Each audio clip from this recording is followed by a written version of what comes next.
और एक बात हम लोगों को बहुत सुनने को मिलता है कि मयंग में जो है नर बलि का प्रथा जो है वो चलता था। मयंक के नाम आते ही सबसे पहले जो मन में आते हैं ये मेरी नहीं बल्कि इस पूरी दुनिया का यही एक सोच आते हैं कि मयंक एक जादू का जगह है। वहाँ पे काला जादू होता है, लोगों को वश में किया जाता है, लोगों को इंसान से जानवर भी बनाया जाता है। तो कितनी सच्चाई है इस बात में?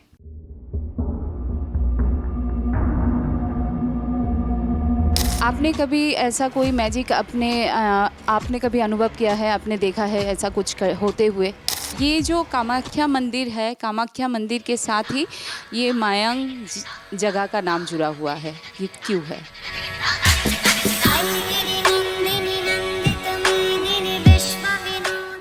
ये जो हम लोगों के सामने म्यूज़ियम है, ये म्यूज़ियम के अंदर कुछ दुर्लभ चीज़ें रखे गए हैं, जैसे कि कछुए के नाखून, फिर सांप के जो खोपड़ी की अंत विशेष है वो।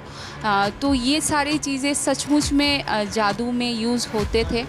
राजा अभी भी यहाँ पे राज करते हैं, जैसे कि राजा वगैरह का बात आते ही वैसे ही हम लोगों के जहन में आते हैं कि हाँ वो अपना सोने का मुकुट लगा के बढ़िया से राज करते हुए अपनी प्रजा की बातें सुनते हैं, तो लाइक दैट। और कुछ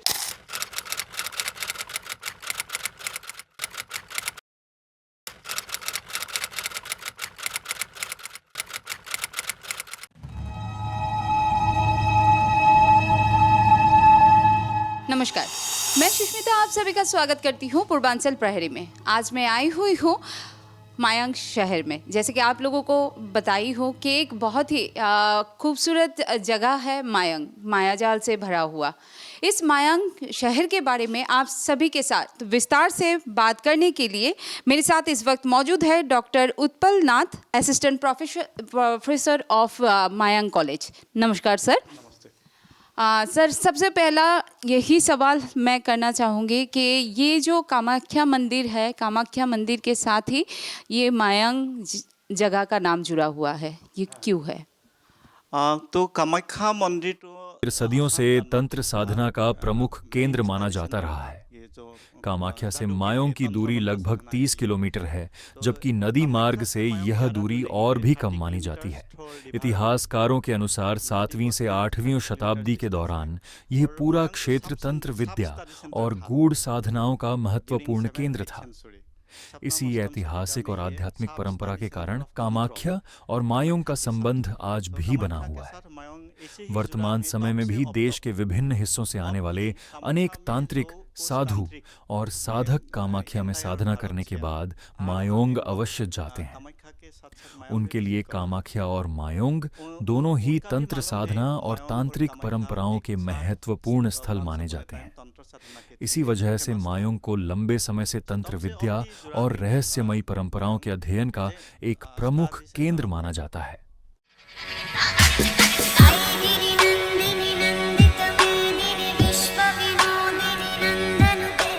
मायांग के नाम आते ही सबसे पहले जो मन में आते हैं ये मेरी नहीं बल्कि इस पूरी दुनिया का यही एक सोच आते हैं कि मायांग एक जादू का जगह है। वहाँ पे काला जादू होता है, लोगों को वश में किया जाता है, लोगों को इंसान से जानवर भी बनाया जाता है। तो कितनी सच्चाई है इस बात में? हाँ, सच्चाई तो है, क्योंकि हम लोगों ने हमारे शोध के दौरान मायोंग से जुड़े 400 से अधिक तंत्र मंत्रों का दस्तावेजी उल्लेख प्राप्त हुआ। इन्हीं कारणों से मायोंग को लंबे समय तक काला जादू और तांत्रिक परंपराओं के लिए प्रसिद्ध माना जाता रहा है। इनमें निद्रा बाण, टेकेली बाण, थुमुरी बाण, बावर मंत्र, मालशर मंत्र, काल दिखा मंत्र, अग्निबाण मंत्र और आत्मा बंधनी मंत्र जैसे अनेक मंत्रों का उल्लेख मिलता है। स्थानीय परंपराओं के अनुसार मायोंग में केवल काला जादू ही नहीं, बल्कि श्वेत तंत्र, व्हाइट मैजिक की साधना भी की जाती रही है। यहाँ के पारंपरिक तांत्रिकों और जादू विद्या के जानकारों को दोनों विधाओं में दक्ष माना जाता है। हालांकि स्थानीय लोगों का कहना है कि वर्तमान समय में काले जादू की साधना लगभग समाप्त हो चुकी है और अब मुख्य रूप से श्वेत तंत्र तथा लोक कल्याण से जुड़ी पारंपरिक साधनाओं का ही अभ्यास किया जाता है। मायोंग की यह पहचान आज भी वहां की लोक कथाओं, प्राचीन पांडुलिपियों, सांस्कृतिक परंपराओं और स्थानीय लोगों की मान्यताओं के आधार पर ये जीवित तो है। सच है, अब भी चल रहा है। विश्वास की बात है, ये बोल नहीं सकता है कि ये साइंटिफिक है, लेकिन विश्वास के ऊपर अब भी चल रहा है। तो आपने कभी ऐसा कोई मैजिक आपने कभी अनुभव किया है, आपने देखा है ऐसा कुछ होते हुए? और मैं ब्लैक काले जादू का अभ्यास होते हुए नहीं देखा। हालांकि मेरे माता पिता बताते हैं कि उन्होंने पहले इसके कुछ रूप देखे थे, लेकिन श्वेत तंत्र व्हाइट मैजिक का अभ्यास मैंने स्वयं कई बार होते देखा है।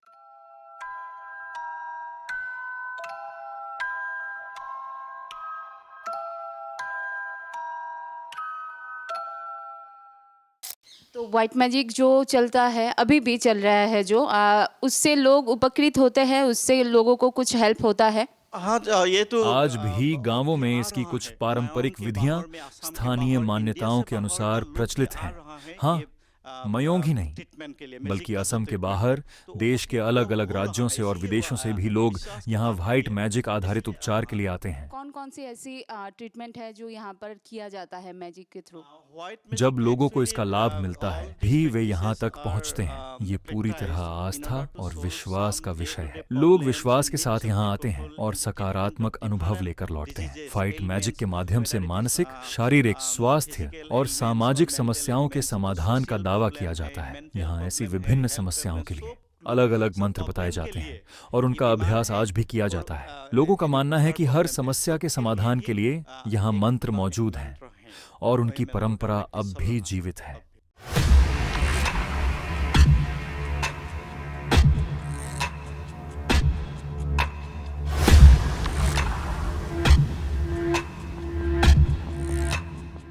और एक बात हम लोगों को बहुत सुनने को मिलता है कि मयंग में जो है नर बलि का प्रथा जो है वो चलता था।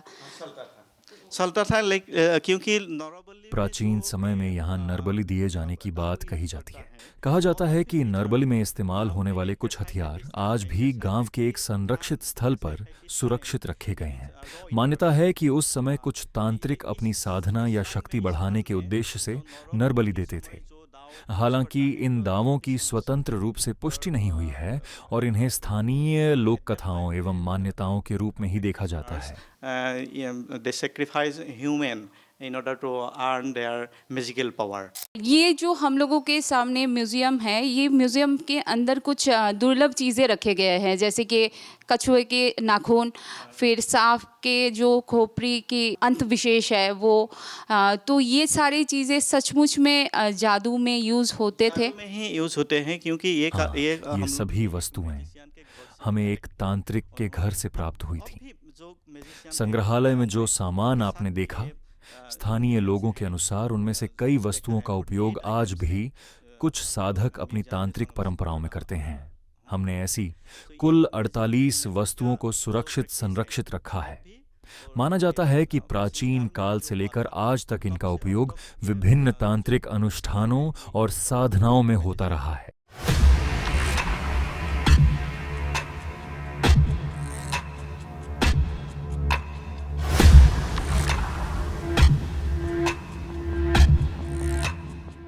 और एक बहुत इम्पॉर्टेंट सवाल, लोग देखते हैं या फिर जानते हैं कि मयांग में प्रॉब्लम जो है, जैसे कि आपने अभी बताया कि बहुत सारे बीमारी जो है वो ठीक होते हैं यहाँ पर, जो जादू चल रहा है या फिर जो भी कार्य किया जाता है उसके थ्रू बहुत सारे बीमारियों को ठीक किया जाता है।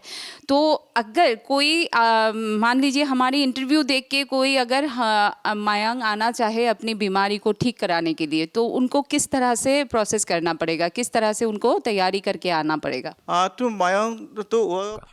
तो मायोंग में रहने के लिए भी जगह है, और जो मैजिशियन अब भी प्रैक्टिस कर रहा है उनको उन लोगों के घर में भी जगह है। सो उनमें उन लोगों के साथ बातचीत करना होगा फर्स्ट। बातचीत करने के बाद अगर वह जिस प्रॉब्लम के लिए वह आएगा, ये प्रॉब्लम सॉल्व करने के लिए इस मैजिशियन के पास कोई उपाय है तो वह जरूर उन्होंने ये बताएगा जो ये मैं ठीक कर दूंगा। अगर उपाय नहीं है तो वह भी बोल देगा उन लोगों को जो ये हमारे कंट्रोल में नहीं है। साइंस बहुत ज़्यादा डेवलप कर चुकी है, इतना कि अभी बच्चा भी साइंस की थ्रू से ही, मतलब वो नेचुरल प्रोसेस में रहा ही नहीं, अभी साइंस के थ्रू बच्चा भी हम लोग पैदा कर सकते हैं, ऐसा इम्प्रूवमेंट हुआ है।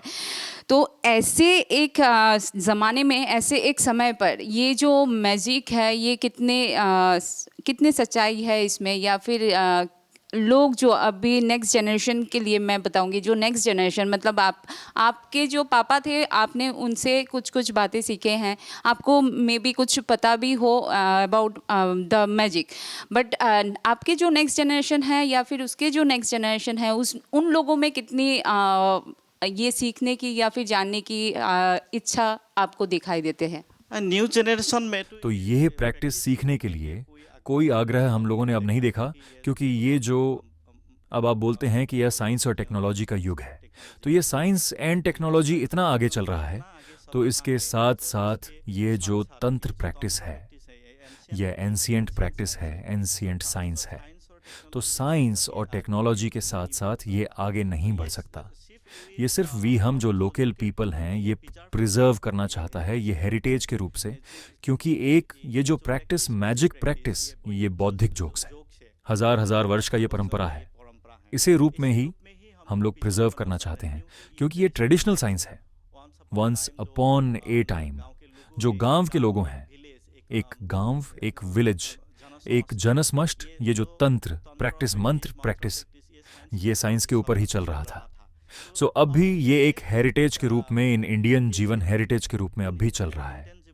सो न्यू जनरेशन अब इंटरेस्टेड नहीं है, क्योंकि ये जो प्रैक्टिस है ये इनकम ओरिएंटेड भी नहीं है और ये साधना के विषय है। इसके लिए मेडिटेशन करना होगा, ये पेशेंट भी चाहिए, ज्यादा पेशेंट चाहिए, डीप मेडिटेशन होना चाहिए। सो इसके लिए जो न्यू जनरेशन का टाइम नहीं है, क्योंकि ये साइंस और मोबाइल कंप्यूटर से जुड़ा हुआ है। सो आने वाले जो दिन हैं, सो हम लोगों ने सोचा कि ये जो प्रैक्टिस ये एक दिन वेनिस हो जाएगा, अगर ये किसी तरह से प्रिजर्व करने के लिए जो व्यवस्था है ये नहीं करेगा तो ये वेनिस हो जाएगा, क्योंकि मयंक का पहचान एक तरफ से वही जादू जो है उसी के साथ ही है कि मयंक जो है जादू का ही जगह है, मयंक जादू का ही जगह है। ये तंत्र मंत्र के लिए ही मायोंग फेमस है, लेकिन ये फाइनल आइडेंटिटी नहीं है। अब मैं बोला था मैजिक के लिए फेमस है, अब भी है फेमस के, तो इसके साथ साथ मायोंग आने के लिए और बहुत अट्रैक्शन है, नेचुरल अट्रैक्शन से कल्चरल अट्रैक्शन तक बहुत है। ये विलेज अट्रैक्शन के से ये जो ट्रेडिशन है, there are so many living traditions still alive in the villagers of this area. Pobitora जो है वो भी एक बहुत ही खूबसूरत जगह है मायोंग डिस्ट्रिक्ट में, तो इसके बारे में हम लोग जानना चाहेंगे। हाँ, पवित्रा actually famous is for rhinoceros, highest density on one horn rhinoceros and migratory bird के birds के लिए ही फेमस है। ये पवित्रा, ये लोगों ने ही प्रतिष्ठा किया है। ये बहुत इंटरेस्टिंग बात है कि ये जो मायोंग का जो लोग हैं उन्होंने ये एस्टेब्लिश किया था पवित्रा अभयारण्य, पवित्रा वाइल्ड लाइफ सेंचुरी। ये बहुत इंटरेस्टिंग है, और पवित्रा के साथ साथ सराउंडिंग एरिया का जो नेचुरल रिसोर्स है ये भी बहुत अब भी अच्छी तरह से है। आने वाले दिन में क्या होगा हम लोगों ने मालूम नहीं है, अब भी नेचुरल अट्रैक्शन है पवित्रा के साथ। तो ये मायांग जो है इसके और विशेषता, जैसे कि अभी ये मायांग एक छोटा सा जगह, एक गांव के रूप में नहीं है, बल्कि ये पूरी दुनिया में एक बहुत बड़े नाम से जाना जाता है, सब कोई जानते हैं मायांग के बारे में।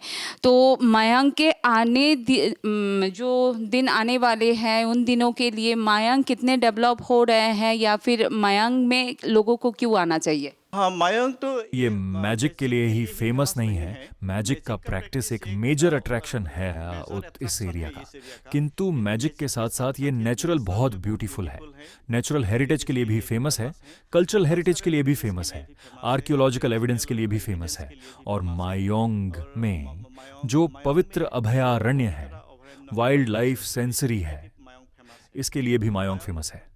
सो मायोंग मैजिक के आकर्षण में ही आता है लोग, लेकिन इसके साथ साथ जो अदर एलिमेंट्स हैं इसके लिए भी मायोंग वर्ल्ड फेमस है अब तक।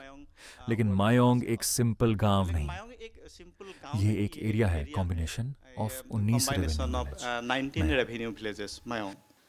ओके, जो टूरिस्ट आते हैं उन लोगों के लिए अगर मैं एक मैसेज देना चाहूँ आपकी तरफ से, मायोंग आने के बाद उनको ज़रूर कौन कौन सी जगह देखना चाहिए? हाँ, मायोंग आने के उन्होंने बाद अगर यही वाइल्ड लाइफ टूरिज्म के लिए उन्होंने आएगा अगर ये तो वाइल्ड लाइफ पवित्रा टूरिज्म के लिए वाइल्ड आएगा लाइफ तो सेंचुरी है पवित्रा और wildlife Mayong sanctuary Mayong है हिल और है। मायोंग मायोंग हिल में में ट्रैकिंग का जगह भी है, जगह भी है, ट्रैकिंग का और नेचुरल नेचुरल ब्यूटी भी है, बहुत रिवर अच्छा है, टूरिज्म है, रिवर ये टूरिज्म है, डॉल्फिन पॉइंट ये भी डॉल्फिन है। पॉइंट भी अगर है। वाइल्ड लाइफ अगर बर्ड्स वाइल्ड वाचिंग लाइफ के लिए, बर्ड्स वाइल्ड वॉचिंग लाइफ हम के खेल लिए, रहे हैं वाइल्ड और लाइफ के लिए एडवेंचर और टूरिज्म के एडवेंचर लिए, और टूरिज्म के लिए रिवर और रिवर टूरिज्म टूरिज्म के लिए आएगा तो तब ये ये Mayong Mayong actually actually located located on the of river bank Brahmaputra, of river the ब्रह्मपुत्री। scenic beauty of river तो Brahmaputra रिसैनिक बहुत ब्यूटी अच्छा है। XDNF वहाँ पर रिवर tourism ब्रह्मपुत्र में भी है, बहुत वेरी अच्छा है, इसके लिए। और वहाँ जो पर रिवर अगर ये टूरिज्म में भी cultural है tourism इसके के लिए। आएगा और तो जो गाँव अगर ये घूमना कल्चरल होगा। टूरिज्म के लिए आएगा जो तो traditional गांव village घूमना है, अब होगा। भी जिंदा ये जो है। ट्रेडिशनल मायोंग विलेज है शहर का जो हवा अब भी है, जिंदा है मायोंग तक मयोंग नहीं में, पहुंचा। शहर का जो हवा इसीलिए है जो, अब मयोंग तक नहीं पहुंचा। 200, तो 300 के इसीलिए आगे जो गाँव 200-300 कैसे के चल रहा है, आगे इसके एक अनुभव गांव करने के कैसे लिए, चल feel रहा करने है के लिए इसके वो अनुभव आ करने सकते के हैं लिए, मायोंग। फीलिंग्स ये करने भी के very लिए interesting वो है, आ सकते हैं मायोंग का मयोंग। village और ये भी traditional वेरी life इंटरेस्टिंग है। अब भी है। उनका और विलेज अगर ये और ट्रेडिशनल archaeological लाइफ tourism अब के भी और है। historical tourism के लिए, और अगर ये आर्कियोलॉजिकल टूरिज्म के और हिस्ट्रिकल टूरिज्म के लिए बहुत बहुत ये हिस्ट्रिकल एलिमेंट्स हैं, एंशिएंट हिस्ट्री और मिडिल एज का जो हिस्ट्री है वहाँ पर भी ये एरिया जुड़ा हुआ है, क्योंकि हमारा इस जगह में अब भी ट्रेडिशनल किंग है, ऑर्नामेंटल किंग है। और ये तो डिसेंडेंट्स ऑफ वीर घटोत्कच जो who was the son of the second Pandava Bhima of the Mahabharata. तो तब से ये जो है ट्रेडिशन है और भी ये मायोंग में जिंदा है। और ये हिस्ट्रिकल टूरिज्म का भी बहुत रिसोर्ट्स है और आर्कियोलॉजिकल प्लेस भी बहुत है। और ये this places actually can be regarded as a land of 100 shrines. हतोतीर्थ का देश बोल सकते हैं क्योंकि मायोंग में more than 100 ancient shrines belongs to 7-8th century still people worshipping. Still people worshipping their gods, going their nearest shrines and temples अब भी हैं। ये shrines and temples once upon a time actually used for tantra practices. These are attraction. There are so many attractions. और मायंग में ऐसा कोई खास त्योहार या फिर ऐसा कोई खास पूजा जो मायंग वासी बहुत धूमधाम से मनाते हैं जिसके बारे में अभी भी दुनिया वालों को पता नहीं? हाँ, मायंग का जो गुखाईवुलिया फेस्टिवल, गुखाईवुलिया फेस्टिवल, पंचगुखाई मेला और गरभंगा फेस्टिवल, ये 400 ईयर्स हो गया। Traditional festival actually it was a royal festival initiated by the royal lineage of the Mayong kingdom during 16वीं सेंचुरी। 16वीं सेंचुरी से अब तक ये ट्रेडिशनली चल रहा है ये festival, plough festival. Very beautiful and festival है, इसको देखने के लिए लोग अब आ सकते हैं, अब तक नहीं है। 2-3 आदमी का पता है इस फेस्टिवल के लिए, वह एवरी ईयर आ रहा है, लेकिन यह अच्छी तरह से एडवर्टाइजमेंट नहीं हुआ, प्रसारण नहीं हुआ है, इसीलिए आया नहीं ये गोसाई उलिया फेस्टिवल के बाद भी। और बहुत बेसी, बहुत फ्रॉग फेस्टिवल है मायोंग में, जो ट्रेडिशनल फेस्टिवल लाइक खनी पूजा, गोरखिया पूजा, भौतेली पूजा, नांगेली पूजा, ये ऐसा। और मैंने बोला है मायोंग एक स्तोत्री थोड़ा देखें, 100 श्राइन स्थान मकाम यहाँ पे है। ये स्थान श्राइन मकाम में भी एक पूजा चल रहा है। श्राइन मकाम में भी एक पूजा चल रहा है। तो ये फेस्टिवल कब मनाया जाता है? ये तो जो गोसाईउलिया फेस्टिवल ये during mid April in Assam means month 4th Bohag से 6th बोहाग माना जाता है। ओके, ये जानना चाहेंगे कि मायांग का 3 पार्ट है, बूढ़ा मायांग, राजा मायांग एंड मध्य मायांग, तो इसके बारे में एक बार अगर बता दें। नहीं, ये मायोंग एरिया पार्ट है एक्चुअली। बूढ़ा मायोंग भी मायोंग भी एक विलेज है, राजा मायोंग भी एक विलेज है। मध्य मायोंग, मायोंग का मिडिल पोर्शन को मध्य मायोंग बोलते हैं। पश्चिम मायोंग भी है। मायोंग का जो वेस्ट पोर्शन और ईस्ट पोर्शन को पूब मायोंग बोलते हैं। मायोंग का ये विलेज एरिया है और एक साथ लेकर मायोंग है, लेकिन बुरहा मायोंग में, बुरहा मायोंग इसे बोलते हैं। ये old capital of Mayong kingdom. Burha means old, Burha Mayong, Mayong जो किंगडम है इसका ओल्ड कैपिटल था। और राजा मायोंग भी अब भी राजा हैं, राजा मायोंग में। मायोंग किंगडम का, और इस विलेज में राजा रहते हैं, इसीलिए राजा मायोंग बोलते हैं। देखा मायोंग भी बोलते हैं, मायोंग भी बोलते हैं उनको। और मध्य मायोंग तो मिडिल जो विलेजेस हैं मायोंग में, villages इसको हैं मध्य मायोंग। मायोंग बोलते हैं।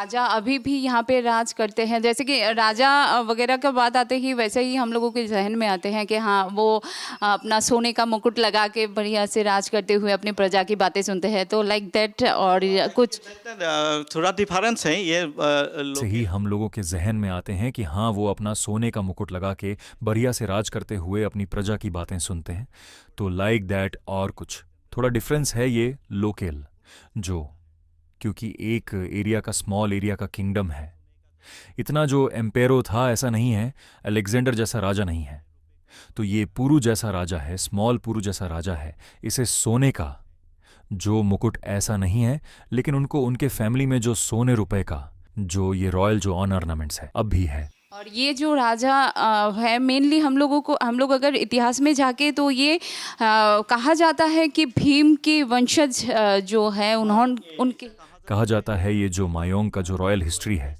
वहां में लिखा है कि तुम क्योंकि कि राज परंपरा राजवंश है वह भीम से आता है, भीम का वंश धरण है। बहुत बहुत शुक्रिया।